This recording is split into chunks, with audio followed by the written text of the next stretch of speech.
to me, it's, you got to show that outpouring of empathy. You got to. And even if you're not saying anything in particular, just your body language, your vocal tone can convey empathy a lot more. Especially like corrections wise, a lot of times these guys don't feel like they're ever heard. They don't have an outlet to vent to. So many times I've been called to situations and all the dude wanted to do was complain about something for 20 minutes. And that's it, like 20 minutes of him complaining and he's like, all right, cool, I'm good to go. San Diego 911 emergency. You need to come right away. There's a man with a gun and it's loaded. Receiving emergency signal from 4 Charge 1141. We've got a white team out there. We need paramedics code break. all available units. Roll code that way.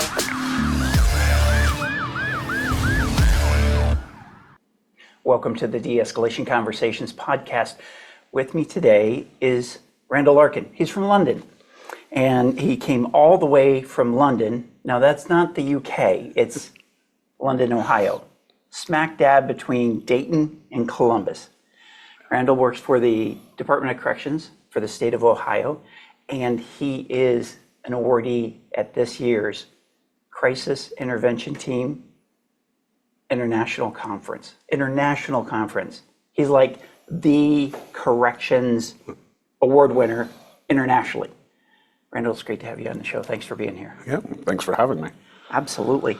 So Randall and I were talking before the show, and you have the exact opposite pre-law enforcement career for being a guy who reduces violence, which is our mission statement. And talked a little bit about before, what did you start up doing when you got out of high school and you were a young man before you became a law enforcement officer? So right out of high school, I was 2003, and I already knew I was going in the Army. And my thought process was, if you're going to go into the military, what's the military do? Fight the enemy. So I joined the infantry. I was 11 Bravo. And that process was, pretty crazy. I was all over basic AIT at Fort Benning. Then I got transferred up to Alaska. Alaska, okay. Yeah. And that's an amazing place. A lot of training up there. We deployed from Alaska to Iraq. If you think about that, that's kind of a crazy thought process. Yeah, kind of different extremes. You went from Ohio with snow to Alaska with snow to Iraq. Yeah, with nothing. Snow. Yeah, like unless you're in the mountains, you're not getting it. After the deployment, got sent back down to Fort Benning for a while and decided I just had enough with all of it and came home, worked some odd retail jobs.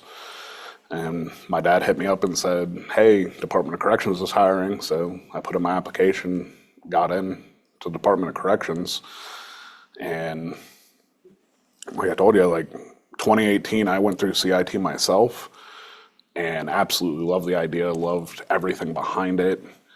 And I immediately from there went into our next portion of teams, which was the crisis response team back then. They changed the name recently, and just loved all the training. And that was like de-escalation advanced training, your CRT stuff. Yes, so our CRT stuff was de-escalation. It was advanced de-escalation stuff. They were the go-to people at the institution to talk to anybody that we needed them to talk to. Because ultimately their goal was always to end any situation as peacefully as possible. I've said it before, everything that we learn here with CIT is just a tool in our tool belt to help us get home safe, to help other people stay safe. And it's amazing at what it does. Well, and to me in prison, well, first of all, one of our core teachings is fear is the root of all conflict. Yeah. And anytime there's a fear response, you're almost guaranteed to have conflict of some level. Yeah. So in prison, you're locked in. There's no fear there, so you don't have much conflict, do you? Oh man. There's no crisis situation. No, never any crisis situation. Okay, yeah. All right. Well, so no need for CIT or anything. Yeah. But what's it like a day-to-day day inside as a correctional officer? it's a lot of just telling people to do basic things. Like what? When you Just say a lot basic things. of little rules, like between certain hours of the day, they have to have their shirts tucked in, and they have to make their bed at a certain time. So we're like military and everything, right? And so you have to just keep them on track and keep telling them, hey man, tuck in your shirt. And it's just constant orders over and over and over again. Do you get pushback? Because I mean, when you think, and I'm not saying you're treating people like little children. It feels like that sometimes. It has to. So let me ask you this, because as a parent and grandparent, it's sometimes easy to get a little bit frustrated because for you, it's the 1743rd time you've told somebody to tuck in their shirt, but for that inmate, it might be their first. Yeah, it might be their first. Yeah. So how do you keep yourself in check? Because we have to keep ourselves in executive state first before we can even begin to work with somebody else. So how do you do that, and how do you teach? Because folks, let me tell you something. Randall, one of the reasons that he was nominated for the award is in 2023 alone, he taught 20 40-hour CIT courses. That's just the basic CIT course. 20. Do the math on that just real quick in the background while you listen to him describe this about keeping himself in check. This is a man with a ton of experience and ton of teaching time and talking to correctional officers throughout the state of Ohio about their experiences and bringing all of that together. So back to the original, I just wanted the audience to have a good understanding of some of the things that we were discussing before and your extreme level of knowledge and history and things that you've heard from people. But how do you, when it's the 1743rd time you're telling somebody to do something and it's their first, but you're not thinking that, what do you do? So it's evolved a lot over the years. I used to get really frustrated when I first started, and growing older, especially with CIT and everything, it's one of the things, like, I usually don't have any issue repeating myself anymore. It's just the way it is. But the biggest thing is, no matter what, you have to realize they may be locked up for doing something. They did something, they got charged, they're locked up, but they're still human beings, right? And that's a tough process for a lot of corrections officers to get through, because the old school way was you didn't treat them that way, But they are still human beings. They still have their own thoughts, their own feelings, and it may be this guy's first time, and he may not know that rule even, and you just got to take it. If they don't do it when you tell them to, that's when we go to a different step. You got to be in complete control of yourself during that time frame, because things can escalate quickly with it. For me, I always, like I said, I treat them like human beings to begin with. I always ask instead of just telling them to do something. So like if it's like the shirt thing, hey man, do me a favor, tuck in your shirt for me, right? Phrasing it as a request, even if technically it's an order, but it's more personal that way. It's more approachable, and I've almost never had any issue with somebody doing what I've asked. Well, it lands on the brain differently, because from about, 3 hours old and up, nobody likes to be told that they have to do something. And yet, when we're asked to do something and we make that decision to do it, because that's ultimately what's happening in their brain. They're deciding whether they're going to comply or not and do as you asked or do as they were told. But when they're being given that opportunity to make that decision, it's always easier when it's our choice to be able to do something versus we are being forced to do something. And that's another thing, like a lot of correctional staff don't realize that they still have a choice. Those incarcerated individuals still have a choice. Even if you're telling them to do something, doesn't mean that they have to do it. They just got to be able to live with the consequences of not doing what you said. So if I can just make that easier by asking them and making it obvious that they do have that choice, one direction or another. And I've never had a real issue out of it. You know, I still, well, this is probably the worst analogy, but I still remember growing up, my brother hated lima beans. Yeah. Hated them. Okay. But we were raised in a home because my parents were Depression era raised. Yeah. You eat everything on your plate. It's there, eat it. It's not Burger King, you don't get your own way. And I still remember him being ordered. And we were young. I was probably, I don't know, 5. And so he would have been 10. I still remember him being ordered to eat his lima beans. He couldn't get up from the kitchen table until he did. So what did he do? He dropped them on the ground and fed them. Well, he wasn't dropping them on the ground. He was feeding them to the dog. Yeah. The dog was sitting there taking every lima bean, hoping for, you know, a chunk of steak, and spitting them out. He didn't know they were spitting them out. So there's this pile of lima beans on the floor. So the evidence was there that he was not complying. But even as a child, he's being ordered what to do, and he still had a choice. Yep. And I won't tell you the rest of the story because it's not favorable to my mom, but what happened with those lima beans. But people still have the choice, and it then becomes the ability to persuade those that don't want to be persuaded sometimes. Oh, yeah. But when we start from that, the request, what are some of the tools, techniques that you use, that you teach others to use? Others have told you, hey, that I did this and it works really well consistently across, you know, it's not just with this one group of people that it works well. When someone is resistant, they're pushing the envelope. They're not outright, they're not violent, they're not threatening violence, they're just not complying. What are some things that have worked that you teach other people to do? I mean, the biggest thing is utilizing active listening skills, our steps to behavior change with especially showing empathy and building rapport. It makes a huge difference. With the active listening skills, they're all great, but all of them are situational, and some will work at sometimes, some won't work at others. And we just try and get them to process and understand that those active listening skills, like a lot of people don't realize, like our list of active listening skills, we use the acronym PROMISES versus like the FBI uses more pies for theirs, but it's the same skills. And like those are just normal conversation things. Everything on our active listening skill is just stuff that we do in normal conversation, right? With day-to-day people who are not necessarily incarcerated. And I think we mess everybody up with that because we put a label on all of them. But my thing has always been, practice makes what, man? Practice makes perfect, right? Except it's not really right.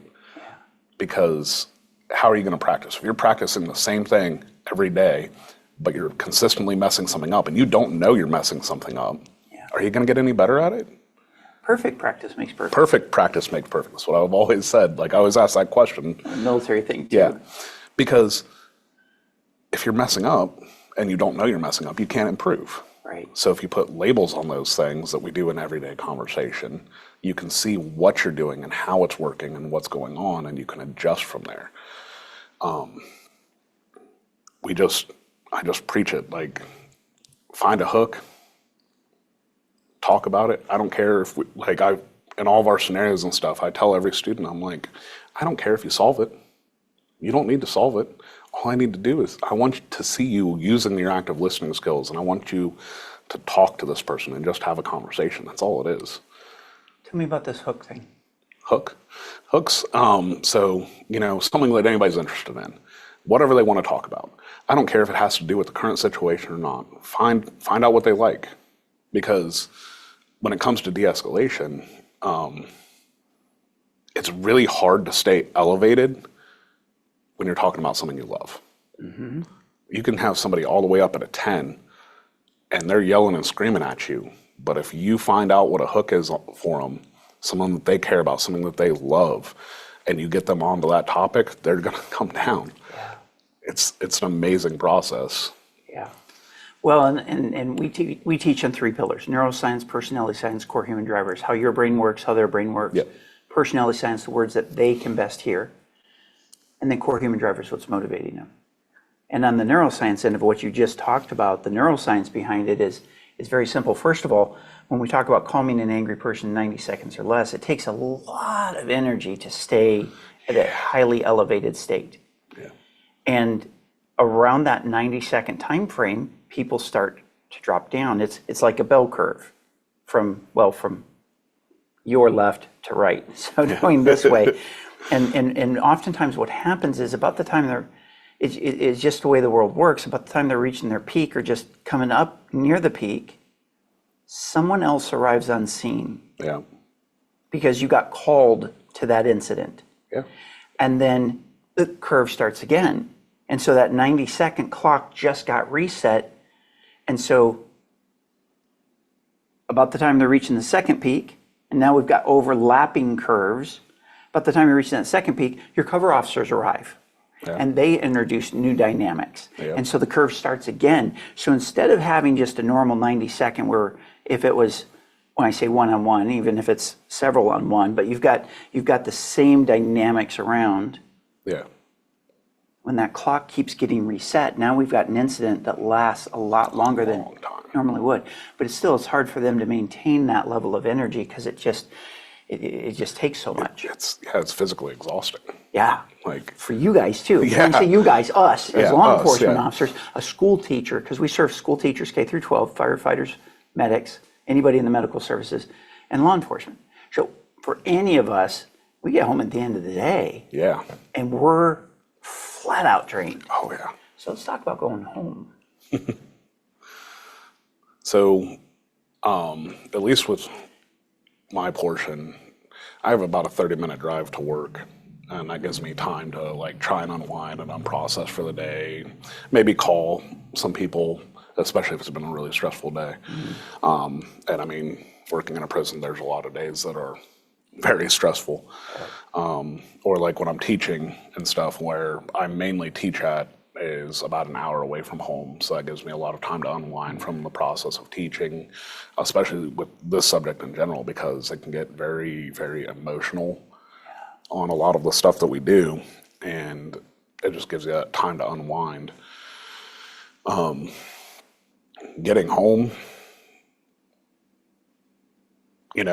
stressful day at work, come home and immediately the kids are wild and crazy. And so it's always good to have that time frame between. Like, I never liked, like when I worked only 5 minutes away from my job, like that's not enough time to really unwind. And I use that drive as a way to bring myself back to a better level and process everything. So besides, and I want to pause walking in the door for just a moment, if that's okay with you. Yeah. That drive home, if you're not calling somebody, either because your peeps aren't available or you don't want, what are some other things you do on that drive home? Really, I like listening to podcasts, just something. De-Escalation Conversations podcast, right? Yes. Okay, I'm sorry, keep going. No, you're good. But I like listening to podcasts in general, or like there's been a lot of times where if it's a super stressful day, I'll literally turn off the radio and just have the noise of the road and kind of like silence, but not really silence. You know what I mean? Just to be able to give my mind a break to process everything that's happened. Reducing the input. Yep, reducing the input so that way you're not overwhelmed. Huh? What about music? Do you ever use music as a calming tool? Not really for me. I've never found any music that has that calming effect. Usually, most music to me always elicits some kind of emotional response. Got it. Good. Because like when we do certain scenarios, like we have a suicidal officer scenario we do. And before I get up there and do it, I put on, and it's mostly country because country has a lot of songs that really hit real close. And me being a veteran, there's a lot of veteran-related songs there. So I'll put on that music to put my mind in that kind of area to make it more real. You know what I mean? So you're going to be the role player Yeah. who's the suicidal person. Yeah. And you're putting on country music to Yeah. get your mind wrong. Yep. Okay, because there's some people that just love country music on the drive home. Well, yeah. For me, it was more classical, or I'd have a favorite artist, a song that I just absolutely love the way they sang it. But I mean, if I need to like vent, like it's a bad day and I need to vent, I'll put on some heavy stuff. Okay. And just like the yelling and screaming kind of thing, just to be able to yell and scream with the that music. physical energy out. Get that physical energy out. But I prefer the silence, honestly. yeah. So you've pulled into your driveway. You're getting ready to walk in the door. And your family wants the Randall, the dad, the husband that they expect, not the one who has been beaten up and chewed up and spit out Yep. at work.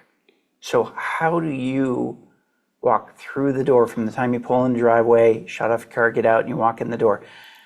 When you open that door, how do you be the person that they are hoping and expecting to walk through the door? I mean, I have to say, it doesn't happen all the time. Nobody's perfect. Yeah, nobody's None of us are perfect, perfect. Yeah. But I just spent the entire day away from my family, the people that I love the most, the people that I chose to be in my life. Oh, good point. You chose them. Yeah. Well, not the kids, but sort of. Well, no, Sort of. I mean, I wouldn't change anything with I them. know what I'm teasing you on that. But like, just remembering that these are the people that I want in my life at all times, and that I deeply care and love them more than anything. And I would sacrifice anything for them. So why wouldn't I be able to try and change my attitude and my mood? Because like, my relationship with my wife wasn't always as great as it is now. But because I cared so much, because I loved her so much, I was willing to change and make sure, and CIT was a big portion of that, opening up communication and stuff. So if I can walk through that door, I'm already willing to die for them. Yeah. Why can't I change my attitude? You go to work to support them. You're doing all these things to benefit them. Yep. And yet when we don't always get that missing piece of what do they really want more than anything? Because I've never seen a gravestone yet that had engraved on it, Dad worked really hard. He provided for us really well. I've never seen great provider on a gravestone. I've seen loving father. Yep. I've never seen great provider. Yeah. And so, what does your family actually want from you? What do they hope that you're going to be like when you walk through the door? It's interesting, before we were talking about podcasts. And you had mentioned that your wife, while she's driving the car, she does not enjoy listening to a podcast. Yeah. That doesn't resonate with her. Yeah. So even though it's a personal like of yours, even when you're driving or when you're not, you let that go. You're like, okay, cool. Yeah. I mean, I have no Give and issue with take. music. I mean, I prefer podcasts. She doesn't. So if there's a nice compromise there, then, I mean, I like music. I sing along with her and everything when we do it. So, I mean, yeah, I'm going to give her that. Like, even if I'm the one driving, it doesn't matter. Yeah. Yeah, that makes sense. So let's talk about the training a little bit. Okay. Because in our instructor certification for our advanced de-escalation, the ability to connect with your students, the ability to transfer their information, so it does 3 really critical things.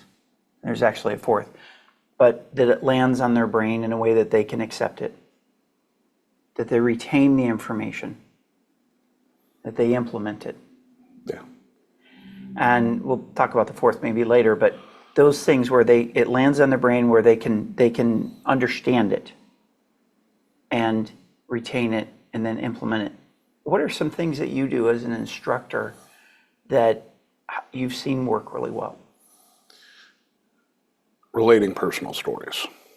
like personal experiences and things like that, I think it helps them, because everybody wants to know the why and to understand it, right? And what better way to do that than to give personal examples of what's going on and what's happening and how these things work and everything. And Lord knows with corrections, we have a lot of stories we can share with each other. But making it personal, I think, has always helped me make it click with my students. And it's really great once they've gone through the class for a little bit and you see that light switch just flip on all of a sudden, just because between the scenarios, because you got to practice, and a lot of people are hands-on. Mm-hmm. And the hands-on portion is doing a scenario where they get to actually implement all of that stuff. And that's really where it mostly clicks for everybody. Like sitting in the classroom talking about it, giving examples, they're like, oh, death by PowerPoint. And I try not to do that because a lot of people don't like death by PowerPoint. Yeah, just the name kind of implies that. Yeah. It's not joy by PowerPoint. Yeah, it's definitely not joy by PowerPoint, right?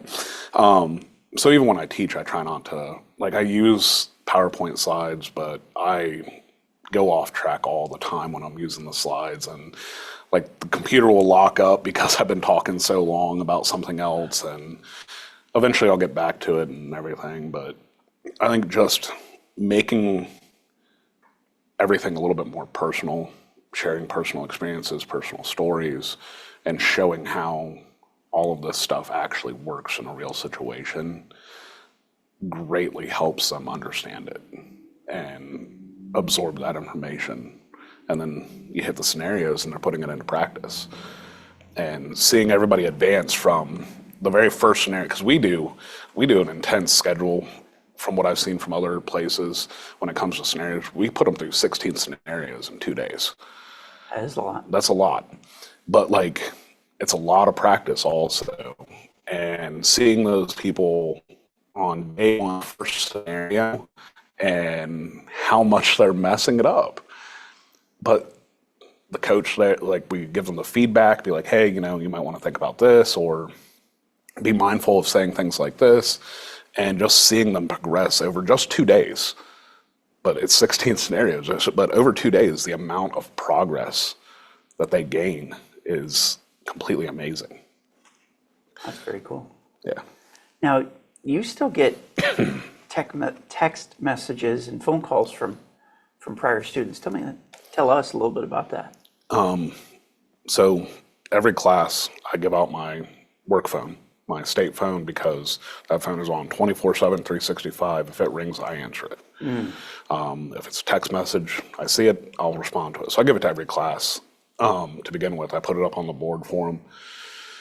And over the years, there's so many people in my phone and everything, but after the class, I'll get so many people calling or texting, just thanking me for what I've shown them and what I've done for them, and helping them open up with their own, like, previous trauma that they buried deep down, and now they're like kind of letting it out and being able to try and get past it and move on.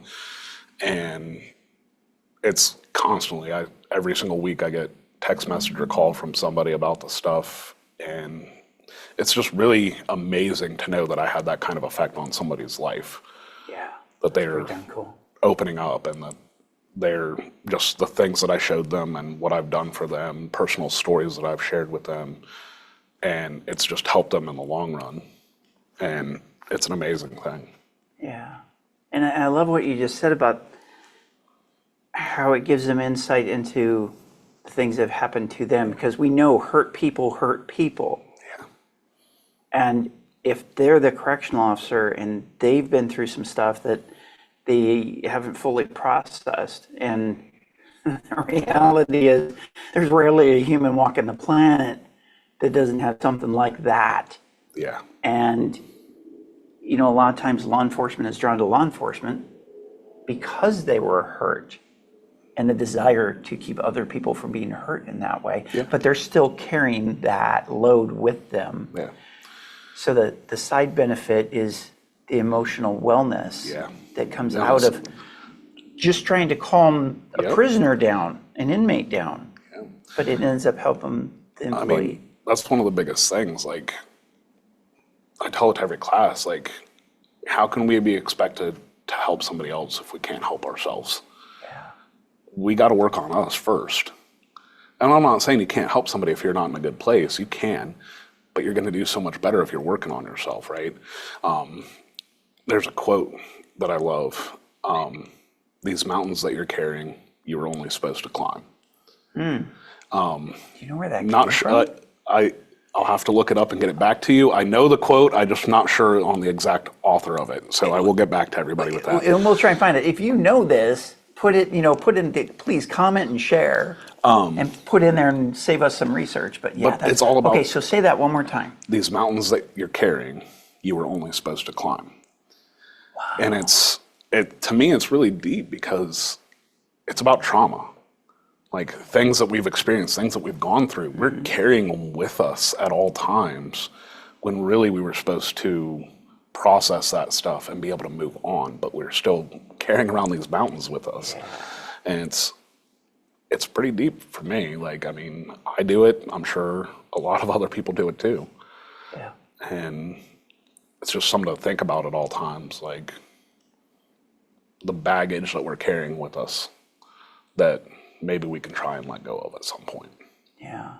And then realizing that the people that we're interacting with who are in crisis themselves, yeah, a lot of times have that same mountain or multiple mountains, yeah, that they're carrying around.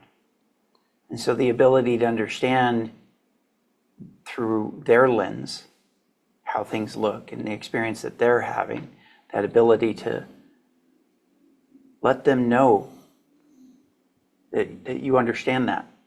Yeah. Not that you would react the same way, not that you would ever put yourself in a position to be carrying those mountains, but you understand that they're carrying those mountains. Yeah. And it's big, just like, because like I always teach, like, you don't say I understand, right? Like, because you're never going to understand. You're never going to understand somebody. Like, feelings are universal. Experiences are not. Just because you've been through something similar doesn't mean that I'm experiencing the same thing, right? And you show the understanding. You don't tell them you understand. You show that understanding by utilizing your active listening skills and, like, summarizing everything that they've said, because that's showing you that you're listening to them, showing them that you're listening to them, and that you're understanding what they're going through and what they're dealing with at that point in time. So and I mean, that's how you show that empathy. That's how you build that rapport. Yeah. And I think another component, if you can convey to them that you're curious about what they are experiencing, you want to understand it.